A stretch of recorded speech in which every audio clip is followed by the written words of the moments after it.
প্রথমে এই ফোনটা নিয়ে রিভিউ করার তেমন কোনো প্ল্যান ছিল না, কারণ আমার কাছে মনে হয়েছে 25,000 টাকার নিচে এর প্রায় সিমিলার স্পেকের অনেক স্মার্টফোন আমাদের দেশের আনঅফিশিয়াল মার্কেটে পাওয়া যায়। অ্যান্ড এর কিছুদিন পরে বাংলাদেশে অফিসিয়ালি রিয়েলমি লঞ্চ করলো রিয়েলমি 7 প্রো, অ্যান্ড তারা ট্যাগলাইন দিল the ultimate flagship Realme 7 Pro. So আমি ভাবলাম ওকে, যখন flagship, so let's take a look at this. Spec wise এই স্মার্টফোনটা তো রয়েছে 6.5 ইঞ্চের super AMOLED display, plastic build, স্ন্যাপড্রাগনের 700 সিরিজ প্রসেসর, 64 মেগাপিক্সেলের quad camera setup, 8 GB of RAM, 128 GB of storage, and insanely fast 65 ওয়াটের চার্জার অ্যান্ড 4500 mAh ব্যাটারি। যে এক্সপেক্টসগুলো দেখলে আমাদের কাছে মনে হয় এটা মিড রেঞ্জের একটা ডিভাইস, অ্যান্ড বাংলাদেশের আনঅফিশিয়াল মার্কেটে রিয়েলমিরও কিছু ডিভাইস রয়েছে যারা এরকম স্পেকের সাথে আসছে। সো কেন রিয়েলমি এরকম একটা মিড রেঞ্জের ডিভাইসকে ফ্ল্যাগশিপ বলে দাবি করলো? ওয়েল, যদি আমরা রিয়েলমি বাংলাদেশের অফিসিয়াল ওয়েবসাইটে যাই তাহলে দেখবো রিয়েলমি 7 প্রোই হচ্ছে তাদের top of the line highest priced smartphone. And কোনো একটা কোম্পানির ফ্ল্যাগশিপ বলতে বোঝায় সেই কোম্পানির highest specced and highest priced smartphone. And technically Realme বাংলাদেশের হাইয়েস্ট এন্ড স্মার্টফোন হচ্ছে রিয়েলমি 7 প্রো, সেই হিসেবে তারা এটাকে ফ্ল্যাগশিপ ডিভাইস বলতে পারে। এখন যেহেতু মানুষ ফ্ল্যাগশিপ ডিভাইস বলতে বাজারের হাইয়েস্ট হার্ডওয়্যারের সাথে হাইয়েস্ট বা বেস্ট পসিবল কোয়ালিটির সফটওয়্যারের ইন্টিগ্রেশনকে বোঝায়, সেই হিসাব করে রিয়েলমি আসলে তাদের মার্কেটিং স্ট্র্যাটেজি হিসেবে রিয়েলমি 7 প্রোকে ফ্ল্যাগশিপ ডিভাইস বলছে, যাতে মানুষ এটা দেখে আকৃষ্ট হয় এবং মানুষ মনে করে এটা একটা ফ্ল্যাগশিপ ডিভাইস এবং যাতে তাদের সেল বেড়ে যায়। কিন্তু যখনই আপনি রিয়েলমি 7 প্রো হাতে নেবেন তখনই বলতে পারবেন it's just a mid ranger which doesn't bring that much new to the table. এর অ্যানচেস্টার রিয়েলমি 6 প্রো এর সাথে তুলনা করলে এখানে বেশ কিছুটা ডাউনগ্রেডেড আনা হয়েছে, যেমন এতে ব্যবহার করা প্লাস্টিক ব্যাকের কারণে ফোনটা অতটা বেশি প্রিমিয়াম ফিল দেয় না, পাশাপাশি এর ওপরে ফিঙ্গারপ্রিন্ট পড়ে গেলে খুব সহজে উঠানোও যায় না। তবে এই ডিজাইনটা আগের থেকে দেখতে বেশি ভালো লাগে, হাতে নিলে এ ভালো গ্রিপও পাওয়া যায়, পাশাপাশি এতে আছে ট্রিপল সিম কার্ড স্লট, যাতে একই সাথে দুইটা সিম কার্ড এবং এসডি কার্ড ব্যবহার করা যাবে। রয়েছে 3.5 মিলিমিটারের headphone Jack, single microphone setup and dual stereo speaker দুটো বেশ loud and clear audio provide করে। যদিও এই দুইটা স্পিকারের মধ্যে আমার বেশ কিছুটা ডিলে নজরে পড়েছে, মানে উপরের স্পিকারটা একটু লেটে সাউন্ড প্রোভাইড করে এবং নিচের স্পিকারটা আর একটু ফাস্টার বা একটু আগে সাউন্ড প্রোভাইড করে। এই জন্য এটার এক্সপিরিয়েন্স যে একদম টপ অফ দ্য নচ সেরকমটা নয়, অ্যান্ড আই থিঙ্ক এটা সফটওয়্যারের একটা প্রবলেম, অ্যান্ড সফটওয়্যার আপডেটের মাধ্যমে এটা ফিক্স করে ফেলা সম্ভব। বাট ডে টু ডে লাইফের ইউসেজে এবং আমি যতদিন ইউজ করেছি এই স্মার্টফোনটা, সেই হিসাবে এই জিনিসটা খুব একটা বেশি আমি নজরে পড়েনি বা খুব একটা বেশি খেয়াল করিনি, বাট ইটস দেয়ার।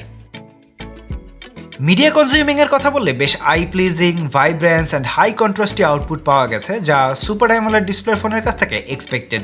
তবে যেটা এক্সপেক্ট করিনি তা হচ্ছে এতে ব্যবহার করা কর্নিং গরিলা গ্লাস 3 এর প্রোটেকশন, কারণ এর প্রিভিয়াস জেনারেশনের ফোনেও কর্নিং গরিলা গ্লাস 5 দেওয়া হয়েছিল। ইভেন আমার কাছে থাকা 13,000 টাকার দামের রেডমি নোট 7-এও কর্নিং গরিলা গ্লাস 5 এর প্রোটেকশন দেওয়া হয়েছিল।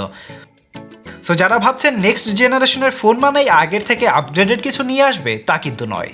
একই কথা প্রযোজ্য এর ব্রাইটনেসের ক্ষেত্রে। ডে লাইটে যদি আরেকটু বেশি ব্রাইট হতো তাহলে ইউজ করতে আরও বেশি সুবিধা হতো, তবে এখানে একটা সুবিধার ব্যাপার হচ্ছে এটা খুবই বেশি ডিম হতে পারে, মানে অন্ধকারে যদি ফোনটা ইউজ করতে চাই তাহলে এটার ব্রাইটনেস এতটা কমিয়ে রাখা যায় যে আপনার চোখে কোনো প্রবলেম হবে না।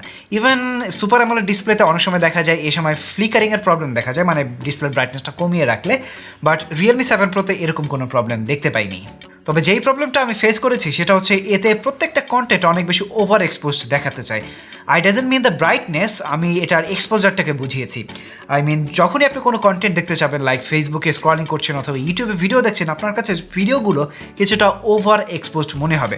লাইক যদি আমি রিয়েলমি 7 প্রো এবং স্যামসাং গ্যালাক্সি A51 এই দুইটা স্মার্টফোনকে পাশাপাশি রাখি তাহলে আপনারা বুঝতে পারবেন রিয়েলমি 7 প্রো সবসময় কিছুটা ওভার এক্সপোজ দেখাতে চায়। এখন আমি জানি না এটা যে সফটওয়্যারের প্রবলেম নাকি হার্ডওয়্যারের প্রবলেম। যদি এটা হার্ডওয়্যারের প্রবলেমটা হয় তাহলে সেটা তো ফিক্স করা যাবে না, তবে যদি সফটওয়্যার প্রবলেম হয় তাহলে আশা করি রিয়েলমি তাদের পরবর্তী আপডেটের মাধ্যমে সেটাকে ফিক্স করে দেবে। তবে যেটা সফটওয়্যার আপডেটের মাধ্যমে ফিক্স করা যাবে না সেটা হচ্ছে এটার ফিঙ্গারপ্রিন্ট সেন্সরের প্লেসমেন্ট। সত্যি বলতে এটার ফিঙ্গারপ্রিন্ট সেন্সরের প্লেসমেন্ট আমার কাছে খুব একটা কনভেনিয়েন্ট মনে হয়নি, কারণ এটা অনেকটা বেশি নিচে, যে জন্য আঙ্গুল রিচ করা গেলেও অনেক বেশি কনভেনিয়েন্ট মনে হবে না।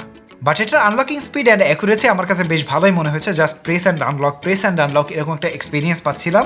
এর পাশাপাশি এতে যে ফেস আনলক ব্যবহার করা হয়েছে সিঙ্গেল ক্যামেরার মাধ্যমে, সেটাও বেশ ফাস্ট অ্যান্ড অ্যাকুরেটলি কাজ করে। ইভেন লো লাইটেও এটা বেশ ভালো কাজ করে। অ্যান্ড ক্যামেরার কথা বললে রিয়েলমি 7 প্রোতে রিয়েলমি 6 প্রো থেকে কিছুটা আপগ্রেড অ্যান্ড ডাউনগ্রেড দুটোই নিয়ে আসা হয়েছে, কারণ এখানে বেটার ক্যামেরা সেন্সর ব্যবহার করা হয়েছে। প্রাইমারি ক্যামেরা হিসেবে এখানে ব্যবহার করা হয়েছে 64 মেগাপিক্সেলের সোনি IMX682 সেন্সর, যেটা অসাধারণ একটা সেন্সর, যার ফলে ইমেজ কোয়ালিটি অনেক বেটার আসে। ইভেন এটা যদি আপনার পোর্ট্রেট মোডের কথা বলি তাহলে দেখতে পাবেন এটা অরিজিনালি পোর্ট্রেট মোড ইউজ না করলেও এর বড় সেন্সর সাইজের কারণে পোর্ট্রেট মোডের মতো ছবি আপনি রেগুলারভাবেই তুলতে পারবেন। এই সেন্সরটা দিয়ে তোলা ছবিগুলো অনেক বেশি কালারফুল, ভাইব্রেন্স এবং কন্ট্রাস্টে একটা লুক দেয় এবং এটাতে ডিটেলসও প্রচুর পরিমাণে পাওয়া যায়। তবে যে জিনিসটা খুব একটা বেশি আমার কাছে ভালো মনে হয়নি সেটা হচ্ছে এটার কন্ট্রাস্ট লেভেল। এটার শ্যাডো এরিয়াটাতে একদমই ডিটেলস নাই করে ফেলে, একদম জিরো ডিটেলসের দিকে নিয়ে যায়, যেটা এই জায়গাটা দেখলেই আপনারা বুঝতে পারবেন।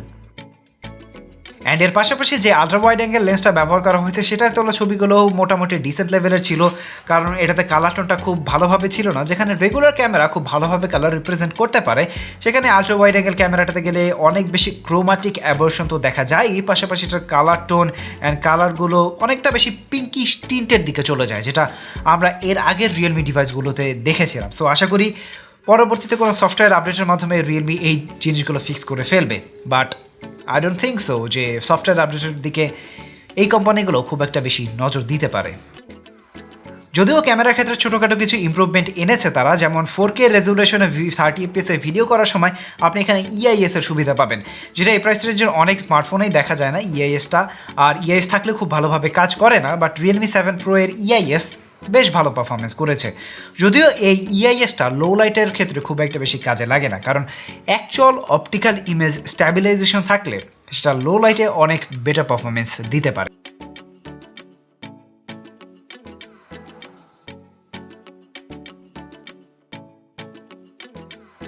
বাট তারপরেও আমি বলবো রিয়েলমি 7 প্রো লো লাইটে অনেক বেটার পারফরমেন্স করছে, কারণ এর নেক্সট লেভেল সফটওয়্যার প্রসেসিংয়ের মাধ্যমে লো লাইটে অনেক বেশি ডিটেলস এরা ধরে রাখতে পারে। যদিও জুম করলে এখানে প্রচুর পরিমাণে সফটনেস আপনারা লক্ষ্য করবেন, বাট তারা কোনো না কোনোভাবে ছবিটাকে অনেক বেশি অ্যাট্রাকটিভ করে রাখতে পারে। সো আপনারা নিজেরাই জাজ করে দেখুন এটার regular camera, ultra wide angle camera এবং লো লাইটে এই ক্যামেরাগুলো কীভাবে পারফরমেন্স করে, এবং আপনাদের কাছে এই ক্যামেরার তোলা ছবিগুলো কেমন মনে হয়েছে সেটা অবশ্যই আমাদেরকে কমেন্ট সেকশনে জানিয়ে দিন, কারণ আপনাদের মতামত অনেক বেশি গুরুত্বপূর্ণ, যাতে যারা ফোনটা কিনবে তারা যাতে আরও ভালোভাবে ডিসিশন নিতে পারে। অ্যান্ড কোন জিনিসটা ভেবে যে রিয়েলমি এই ডিসিশন নিল যে তারা টেলিফোটো লেন্সটা বাদ দিয়ে সেখানে একটা ম্যাক্রো লেন্স দিবে, সেটা আমার মাথায় আসছে না। তবে এখানে একটা ব্যাপার হতে পারে যে মানুষ সবসময় খোঁজে 4টা ক্যামেরা, অ্যান্ড 4টা ক্যামেরা থাকলেই হলো। সেটা কোন ধরনের ক্যামেরা সেটা বর্তমানে মানুষ খুব একটা খোঁজে না, সেই জন্য রিয়েলমি ভাবলো ওকে আমরা তাহলে টেলিফোটো লেন্সটা এত দাম দিয়ে দেওয়ার দরকার কি, আমরা একটা ম্যাক্রো লেন্স দিয়ে দিই, মানুষ হ্যাপি থাকবে। ফোনটার পারফরমেন্স এবং গেমিংয়ের জন্য এখানে ব্যবহার করা হচ্ছে স্ন্যাপড্রাগনের 720G প্রসেসর, যেটা রিয়েলমি 6 প্রো এর এক্স্যাক্টলি সেম প্রসেসর। সো আপনারা গেমিং পারফরমেন্স বলেন অথবা ডে টু ডে লাইফের ইউসেজ বলেন, কোনো দিক থেকে রিয়েলমি 6 প্রো থেকে বেটার পারফরমেন্স আপনারা পাবেন না। ইভেন রিয়েলমি 6 প্রোতে যেহেতু 90 হার্টজের ডিসপ্লে ব্যবহার করা হয়েছিল, সেই জন্য তাদের UI ট্রানজিশনস থেকে শুরু করে অন্যান্য জায়গায় কিছুটা স্মুথনেস লক্ষ্য করতেন, বাট রিয়েলমি 7 প্রোতে সেই দিকগুলো কিন্তু আপনি আর পাবেন না। তবে এই ফোনটাতে গেমিং হিসেবে আমি পাবজি, অ্যাসফল্ট 9, কল অফ ডিউটির মতো হাই গ্রাফিক্স ইন্টেন্সিভ গেমগুলো খেলেছি, যেখানে পাবজি আমি HD গ্রাফিক্সেও খেলতে পেরেছি এবং কল অফ ডিউটি আমি হাই গ্রাফিক্স সেটিংসে খেলতে পেরেছি। তবে খুবই হাই স্মুথলি খেলতে গেলে আপনাদেরকে গ্রাফিক্সটাকে একটু লো করে নিতে হবে, তাহলে আপনারা ইজিলি 40-50 FPS পর্যন্ত পেয়ে যাবেন, বাট 60 FPS পর্যন্ত কিন্তু এখানে আপনারা রান করতে পারবেন না।